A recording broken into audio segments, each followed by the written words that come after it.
William Whalen here for GetMoreSports.com, and just a few days after being let go at the University of Texas, Rick Barnes is on his way to the SEC to take over at the University of Tennessee. Now, the Volunteers let go former coach Johnny Tyndall after major violations were revealed by the NCAA at his former school, and of course, those contract negotiations that they and the coach involved with really said that if he had committed those violations, he could be fired, and thus it was. Now we get Rick Barnes in another orange jumpsuit. Really going from Clemson to Texas to Tennessee. Just put that burnt orange in the sun a little bit. It'll lighten right up for those Volunteers. I think this is a great fit. I really do. Because number one, Rick Barnes can coach. It's not like, you don't win the way he won at Texas. You don't put Texas on the map the way he did at Texas if you can't coach, if you can't recruit.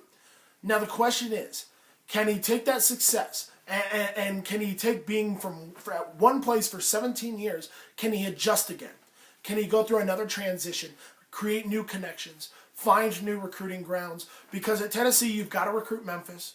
You've got to be able to recruit Nashville. You've got to be able to dip into Atlanta from once in a while. You've got to be able to dip into Little Rock. You've got to be able to maybe go into St. Louis, maybe even Chicago. But then you've also got to compete in Florida, in Texas, even all the way out to North Carolina. You've got to be able to compete with those kind of recruiting grounds to pull players. And ultimately, if you can't pull those players, you can't compete with the likes of Kentucky. You can't compete with the likes of Florida. And you can't really compete with the momentum that LSU has down in Baton Rouge in terms of recruiting. You've got to keep up with the Joneses, but I think Rick Barnes can do it. Of course, the support he will have, both financially and in terms of fan support at Tennessee, is fantastic. It's not going to be that big of a step down from Texas. I think Coach Barnes will have some success, and I expect to see the Volunteers back in the top 4, top 5 of the SEC consistently from here going forward, maybe even as soon as the next 2 years.